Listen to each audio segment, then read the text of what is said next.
অমুক ভাই তমুক ভাই নয়, আমাদের ভাই একজনই, তারেক রহমান। এমন মন্তব্য করেছেন বিএনপি মহাসচিব মির্জা ফখরুল ইসলাম আলমগীর। এমনকি নির্বাচন নিয়ে অন্তর্বর্তী সরকারের আন্তরিকতা নিয়েও প্রশ্নও তোলেন তিনি। এমনকি উপদেষ্টা আসিফ মাহমুদের তীব্র সমালোচনাও করেছেন তিনি। অন্তর্বর্তী সরকার নিজেদের স্বার্থে এখন ফ্যাসিস্টদের জায়গা দিতে চায় বলেও মন্তব্য করেন মির্জা ফখরুল।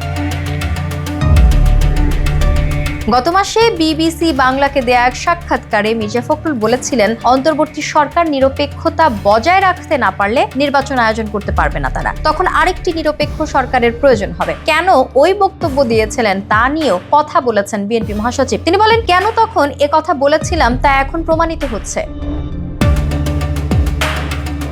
নতুন রাজনৈতিক দল গঠন প্রসঙ্গে মির্জা ফখরুল বলেন, ছাত্র সংগঠন ইতোমধ্যে করেছেন, আমরা স্বাগত জানাচ্ছি। যখনই দল তৈরি করবেন স্বাগত জানাবো। তার অর্থ এই নয় যে আপনারা সরকারে বসে সরকারের সব সুযোগ সুবিধা নিয়ে আপনারা আপনাদের দল গঠন করবেন।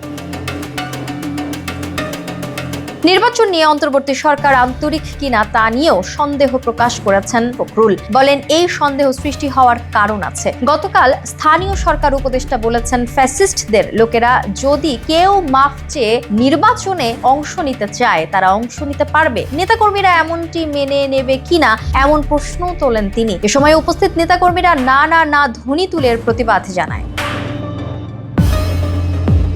এমন পরিস্থিতিতে বিএনপির মহাসচিব বলেন, এটাই প্রমাণিত হয়েছে তারা এখন তাদের নিজেদের স্বার্থে ফ্যাসিস্টদের জায়গা দিতে চায়। এই কথাটা কালকে স্থানীয় সরকার উপদেষ্টা বলেছেন, হুইচ ইজ ডেঞ্জারাস। তার মানে কি আমরা মনে করব তারা সরকারের থেকে তাদের দল গোছানোর জন্য বিভিন্ন রকম কৌশল নিচ্ছেন? সেই কৌশল নিয়ে আমরা তা হাত দেব না, এদেশের মানুষ তা হতে দেবে না।